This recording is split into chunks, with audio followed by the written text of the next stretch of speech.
thank you for everybody who's attending. Um, Before I will thank Cole who's here from the States. I think it's a very interesting topic to talk about Instagram as a app. Um, we were talking yesterday in a very short interview, me and Cole, and I tried to explain to him how in this region we had something called Flickr a couple of years ago. And Flickr, when it came to the region, it was a photography website where you showcase your photography skills. But if you're not a good photographer, you don't go to that website because you look bad. But the good thing about that website is that it encouraged a lot of young people here in the UAE and in the Gulf to get into photography. But like I said, it was very specific on how good you can be in photography. But Instagram, when it showed up, we talked about this yesterday, that it was, like you said, a place where you can share your life. If you're a good photographer, people will appreciate it, and even if you're not. Right. Flickr was one of those sites and communities that required you to have a big, heavy camera. You used a DSLR to post there. I joined in like 2005, so using it back then, it was a very different thing, and most of the people on it were amateur or professional photographers. Sometimes family cameras were uploaded, and it was great to connect with grandma in Russia or something like that. But for the most part, it's people with big, heavy cameras. Then Instagram comes along, and it uses the camera that's in your pocket. And that camera is now excellent. Like, there's billboards around the world now with phone photos, and it's mind-blowing. And so that allows anyone to be a photographer. You don't actually have to be photography-centric to tell your story. You can just share your coffee every day, or take a photo of your dog wearing a different outfit. It's just a way to communicate that's more universal. I'll also bring your attention to another thing that happened, and I think it's something that is very repetitive. Right. I'd say easily 2 years ago, Twitter was very huge in this region because before Instagram even became popular, there was a huge influx towards Twitter because probably it was the new thing out there, and it was where people wanted to share their lives, but through characters. We had those 140 characters, and everybody was challenged to fit in whatever they wanted to say through that.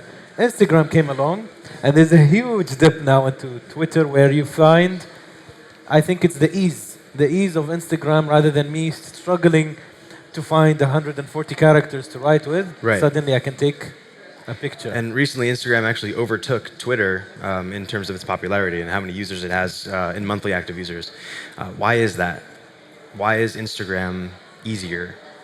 And it's because we're human, and we're born seeing first before we learn how to talk. We talk later, we learn how to read and write much later, but visually, as humans, we're more visually centric. So it's easier to tell a story, easier to understand someone else's world just by looking at a picture.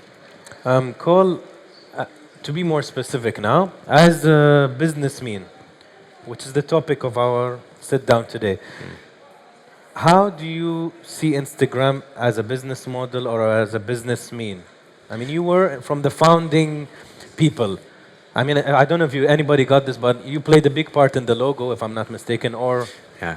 in the design of the logo. Yeah, I'm secretly a designer, don't tell anybody. Which is pretty cool that he designed the Instagram logo.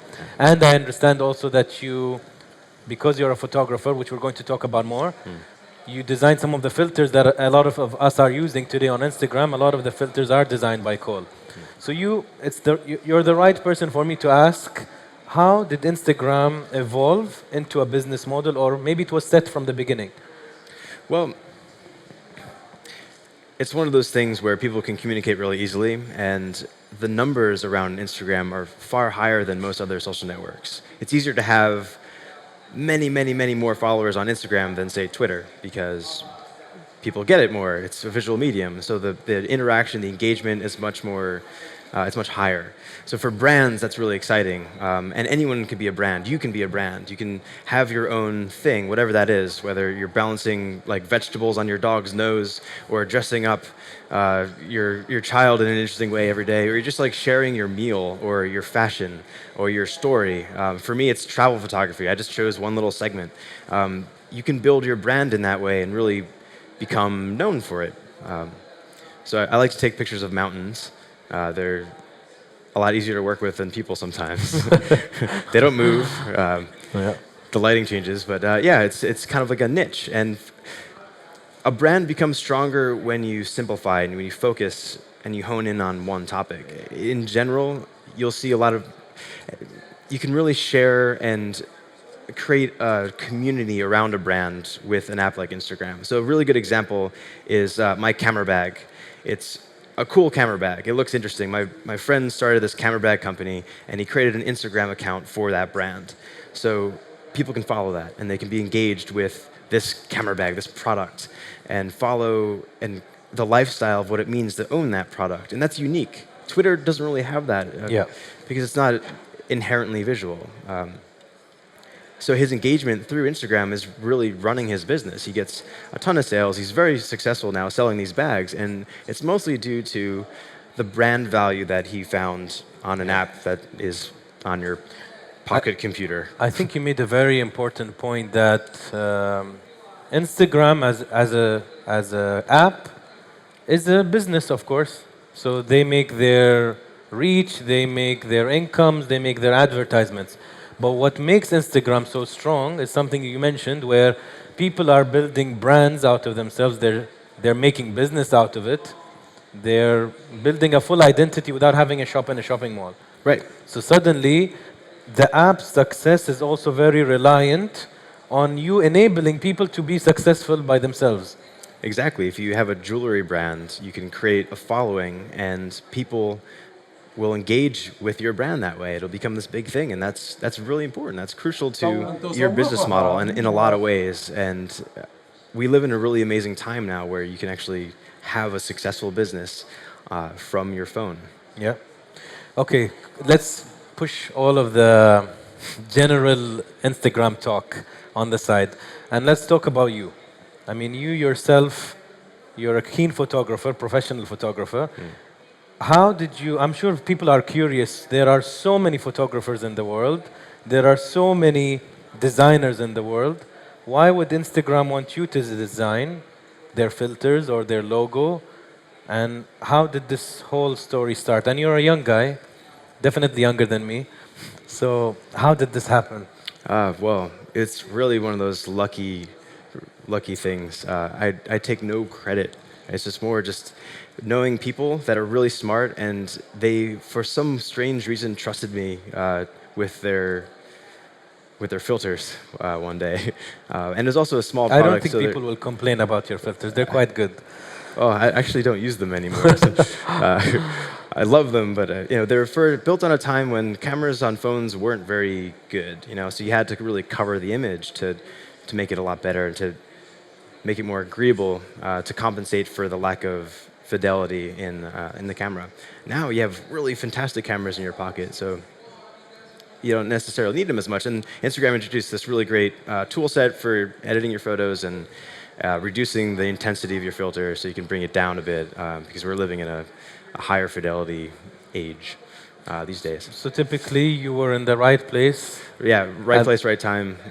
And you met the guys? It's one of those apps where you can tell it was going to be really, really big and really successful because it was so, I used it like one would use drugs. It was addictive. Every morning before I'm like, my eyes are open, I've got the thing, I'm scrolling through it. Yes. I'm sure people use it like that here as well. Your phone is your primary device, and I think that speaks a lot to the age that we live in today and how we can really be enabled by something as small as a tiny little rectangle that we carry with us. Okay, let's talk about your app. Because other than I want you to introduce the app to the guys, but at the same time, I know the concept behind it of being simplistic and kind of the image of unedited, natural. Because you mentioned something in an interview that you'd like it to last even after years and years when you look back. Right. So tell us about the app and the concept behind it. Well, our phones are becoming the primary camera. If I go home on the holidays, my mom is using her giant iPad to take family photos. It's one of those things that happens at all, and these are photos that we're going to have for the rest of our lives. Yeah. She doesn't use film anymore. So if you think about that, you look back in 50 years, how do you want those photos to look? You probably want that story to be as true as possible, as honest as possible. I definitely have photos where I was using, even pre-Instagram, like this Polaroid. It's called Shake It, I think it was called. Make your phone photos look like Polaroids. And I was on trips taking photos, and I used only that app. And I wish I had the original photo itself because it feels covered and dated, and I can tell it was from a certain year that app existed. So Lightly is something that I designed to be very lightweight. If Instagram is like the pop culture, like a pop band, like the Justin Bieber, Michael Jackson of filters, Lightly is more like an ambient album. You can think of it like music. It's like a really subtle and quiet, not too heavy. Yeah, it's very unedited. Yeah, maybe if Lightly is like the Yanni of of filters, it's really quiet. But the whole premise is that you don't want your photos to look over-edited in 50 years. And so we use the highest quality colors, and it's a really easy app to use because when you're editing photos, and how many of you guys like edit your photos on or use photo editing apps on your phone? Great. Do you guys use the Instagram filters a lot? Cool. Sometimes, yeah. When traveling and driving down the road with my girlfriend in a beautiful place, I'm the one in the passenger seat, like editing my photos, not even looking outside. And that was a big problem. Jumping between apps, it could take like 30 minutes to edit one photo to post to Instagram because I like to edit the photos. And decided to design something that was really quick and easy, so you don't spend a lot of time in it. It doesn't take a lot of effort to. Instead of like tapping 1,000 times to choose a filter, you could just swipe and throw it. So there's like a lot of interface stuff. But Instagram really changed the game with filters. Kevin, the founder, he won't admit it, but he's an amazing photographer and has a great eye. And a lot of the filters on Instagram are made by him. I'd only made like a small subset of them. But the really popular ones, like Early Bird was my favorite one. Right when that launched, it was the most gorgeous thing I'd ever seen that came from a phone. And it's that guy. You know, it's fascinating to see what you can actually do and where it's going. I think unedited is really the newer thing, unfiltered, using higher fidelity, and then down the line it could be 3D and video and all these other aspects of imagery that you could use. Yeah, well, he had a very cool video. If you want to see a video, I can show you later on. So we'll try to show you some way, maybe on his website, or I don't know. But we'll try to find a way because he has a very cool video that showcases your trip to Norway, I believe. To Norway, yeah. Essentially, it's just a bunch of smiling people running around gorgeous scenery to give you an idea of like what it's like to be outside and with your phone, and why it's important to not be on your phone when you're there because it's so drop dead gorgeous there that you don't want to miss a moment. Is it a problem socially that when we sit down in restaurants, like you mentioned, you editing in the car, we sit down and we have everybody, I see this a lot, especially here in the UAE, it will be 4 guys or 4 girls sitting down, each on their phone. And they're missing the whole experience of being as friends together, laughing, talking.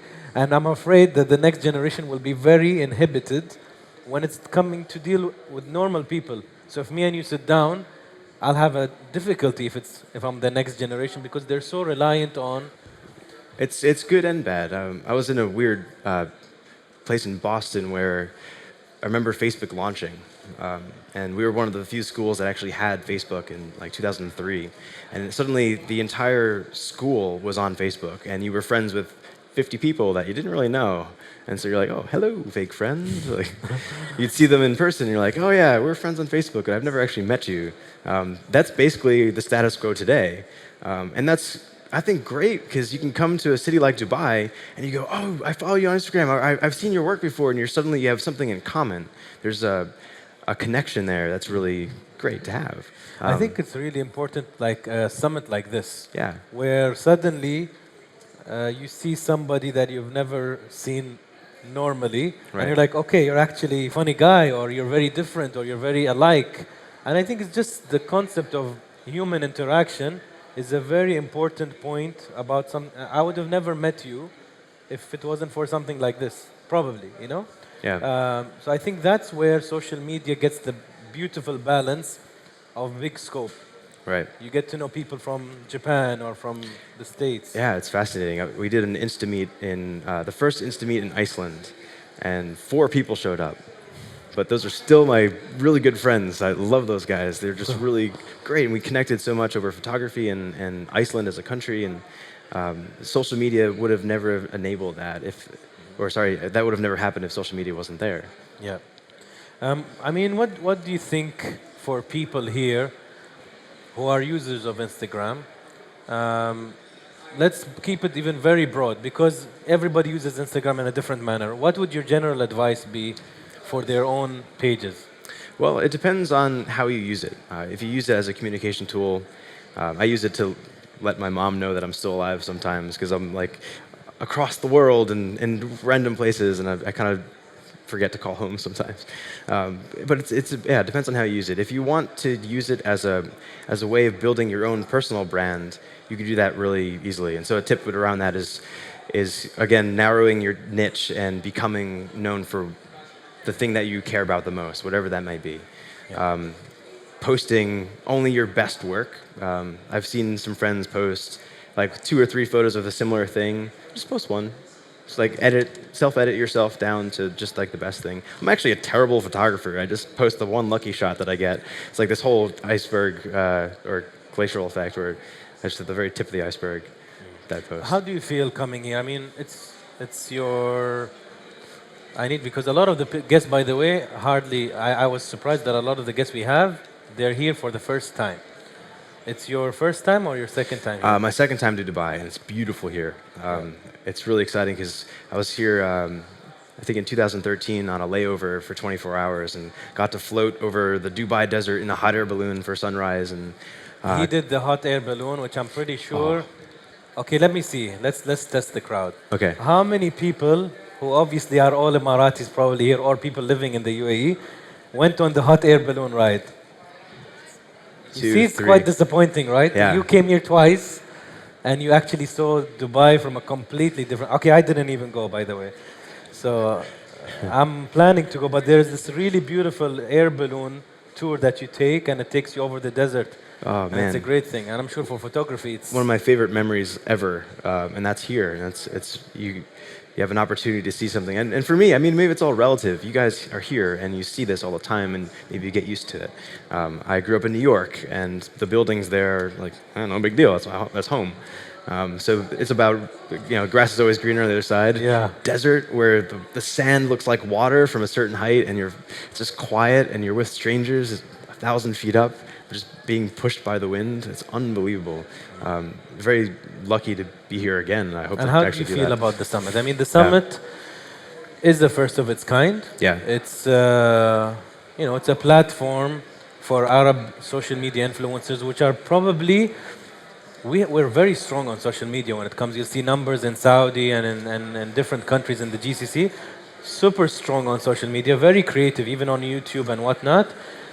But nobody really knows, or there's no platform to bring all of this together. And this is the first one ever. So how do you feel about the summit altogether? I love it. And it's such a strong, powerful, positive voice. Coming from a region where, unfortunately, you hear a lot of bad news, a lot of political news and stuff that's really not necessarily what this place is. If you come to Dubai, it's beautiful, and there's so much beautiful culture, and you kind of lose that in the news media sometimes. So having social media to really share all the great things about this, to share the amazing hot air balloon experience that you can have, and the beautiful culture and the good food, it's a really powerful voice. And I didn't have lunch, so we should not talk about I'm food. starving too. Yeah. I'm not gonna keep... I think it's much better to hear from you guys. So I'd like to know if you have questions rather than we talk generally. Do you have a mic, please? I have a question. When it comes to Instagram, for me, it's more of a quality kind of people, followers who follow us. However, when you kind of use it for businesses, it's always about numbers. And the fast growth of your Instagram account, and then when you look at competition, you see that they have more numbers and numbers and numbers. So how do you balance that? That you want to get followers at a, I don't know, the timeline of getting followers, but at the same time you want quality followers. So do you have any advice on that? Absolutely. So a really good example is this resort company in Mauritius. Which is really not too far from here. It's only 6 hours. I highly recommend going. the Beachcomber Hotels, really great brand, but they only had like 1,000 followers on their account. So what they did was they basically took photographers from around the world and had them take great photos, and they stored them for a long time, and they posted them over time. And their quality was through the roof, a lot better than what they had been posting, and followers just come. If the quality's there and the brand is there, their resorts are now really well known. They became a suggested user because of the quality of their posts, and I think they have like 70,000 followers now, something really high. And that's because you focus on that one thing, and that one thing is really good, and they've only posted the best stuff. You mentioned a very good point earlier, and I think this is something that is very important for the Arab region, where we have to stick to a niche and a specification. So, for example, if you are very passionate about sports and you post about sports, it's great because people will know if I come to your page, I'll see great pictures about posts. So, I think what is your page about is one, and then the quality of the picture itself. I can love sports, but then I have all blurry pictures that are messed up and nobody will like it. But suddenly, if I like sports and I have great pictures, you have a very good combination. And the same goes for people who do funny videos. You know, you go there, you're going to smile or laugh. So once you have that specification, which I think sometimes we lack, I think it matters a lot for your page. Yeah. That's actually an interesting point as well, and something that Brandon from Humans of New York mentioned yesterday, which I thought was a really good point, is really doing something different and standing out. Yeah. How can you differentiate from the status quo and tell a story that's unique? I think a photo really is not just a pretty photo, it's a story, and that's really important, what your message is. So another thing that Beachcomber did was put humans in their photos in these resorts, and so you could live vicariously through them, and they had a really interesting perspective on what it's like to travel to a place like Mauritius. Okay, there you go. Hi. Hi. I think I just want to give a comment about about the friend. Versus acquaintance. Yes. Right, yeah. What happened in the social media is like, because you're there, like you are in my house every day, right? Because I open the app and I see you while I am walking, I am sitting, I'm eating. So you're a part of, I don't mean like you, but the person that you're following, they're a part of your life. Absolutely. And it takes the familiarity away. So they really think, oh, they can be like, buddies. And one of the things in our culture is we have names. Like, we don't call the person with their first name. We call them an aunt or a mother or the mother of. Right. And what happened, I noticed in the social media, some people, they're so familiar to you, they love you so much that they forget the boundaries. They give themselves the right, not just the questions, just that they're like by your first name, or asking you questions that they're too, like, they'll ask you about your mother. Right. For example, like so I don't know if it's a question or a comment, but how do you draw the line? Where do you Well, it's funny too, set the boundaries? There's so many different usernames as well. Like, if I had chosen like Colerise 12, people would call me, oh, you're Colerise 12. Yeah. My name is just like Cole. I do that to a lot of people that I follow all the time. There's a dog in Japan. The example that I used earlier with the balancing vegetables on the dog's nose, that's real. And I really want to meet that dog. And I only know that dog and that person by their handle. So I would run up to them and be like, you are Umutotoro. It's like, it's a made up, I'm not sure if that's even his name, but I think, yeah, it does cross boundaries. And it's positive and negative. Are you okay if they come to your personal life and ask you about something? I love it. They do it. No, it depends. Yeah. I think it's also very reliant on how you portray your page. So if I'm somebody who only puts formal pictures that are of buildings, or I put pictures that are me, but for example, obviously it's a professional photo and me speaking or a lecture. suddenly you become a bit formal. Even people approaching you treat you kind of formally. But if I put my children and I put me eating food and me with the guys, suddenly the people who love my page feel that They're a part of it. they're part of that. And I open my informal side to them. So they become automatically informal. So even somebody who puts buildings, I doubt somebody will like, hey man, how are you? You're my best friend. No, because it's a very architectural, it's a dry topic. It all depends, I think, also on how you show yourself. If you show yourself friendly, and you yourself, you have a big following, so if you show like you're the mother of everybody and you're loving, then everybody will come and wants a hug from you. You have an important story. This is something I think Cole should also share, because you talked about it yesterday. You were at a crossroad while you're in college, whether to dedicate your life to photography or finish. And I think that's a good example to share. Right. So I was studying film for a while, and I paid a lot of money to go to this school, and I had another opportunity came up, and I knew that opportunity was different, but where I probably should be. I had 2 credits left, almost graduated. I was so close, and I dropped out. And I went to California and did that thing instead, because I knew that was right, and it was a risk I was taking. But I knew that taking that risk was the most important thing I had to do. I had to do that because I would have regretted not doing it. A really good moral lesson that I learned just watching television one day in a hotel room was by Jim Carrey. He was describing this story of his father, how his father had this amazing, stable, it wasn't an amazing job, it was actually a really bad job. He was a janitor, and it was stable though, and he stayed in this job that he hated. He didn't want to be a janitor anymore, but he stuck with it to support his family. And he's a very funny guy. Jim Carrey gets a lot of his personality from his father, as he would, and suddenly one day his father got fired. That blew his mind, and he realized you can fail at the things that you don't love. So you might as well try for the things that you do. And Instagram is one of those things. It happened to be it kind of exploded early on, and I got really lucky through that. And I'm just like a normal guy, though. I'm not like anything special in any way. I just focus on the thing that I really, really care about. And I was able to grow it to a point where I could actually let go of the other things and take that leap again.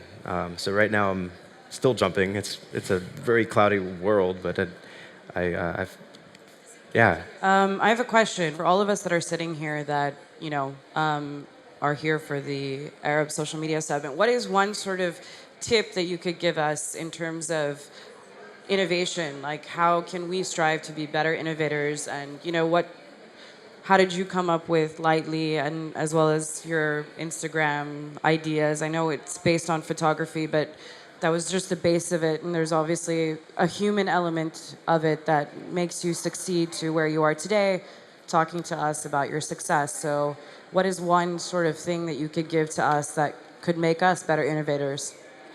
Well, anything's possible, and what ifs are always there. If you care and worry about the what if, it can sometimes block you from doing the thing. And like Lightly was just an idea at one point, and I wanted to launch that, and I had this goal for it that was way over here, and I had no idea how the heck I was going to get there.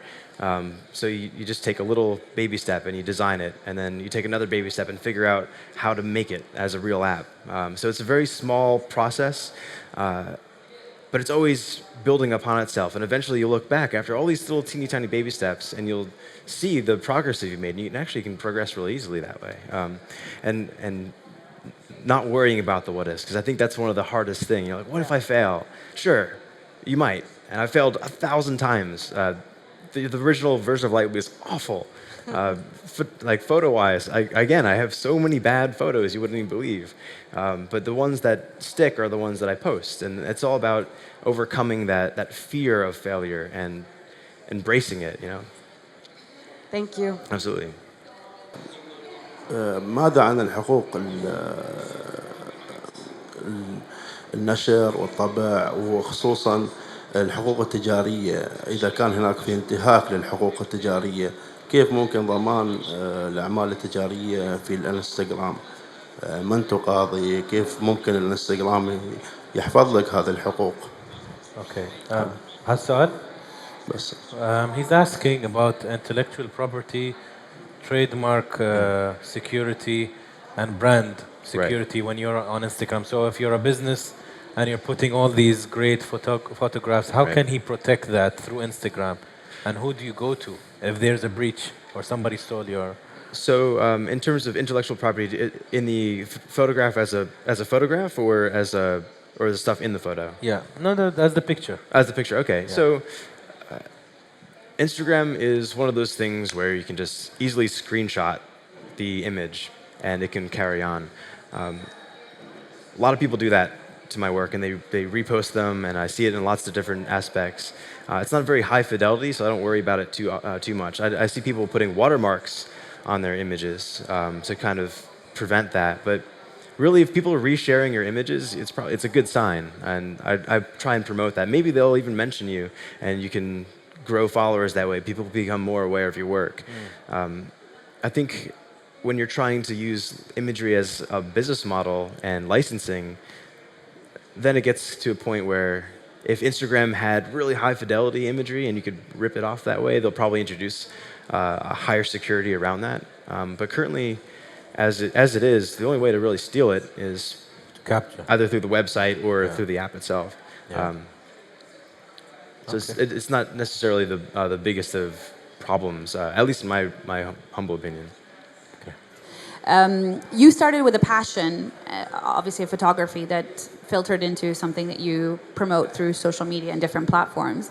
But there's a rise of people who do things the opposite, where they do things for money that somehow translate. So basically, your passion translated into something that you've now made business and money out of, whereas it's the complete opposite for a lot of the newer generation. I'm sure you've covered some of the topics there, but what kind of advice would you give to people, you know, who've taken the other way as opposed to the passionate way in terms of following their dreams? So this is kind of a weird answer to this.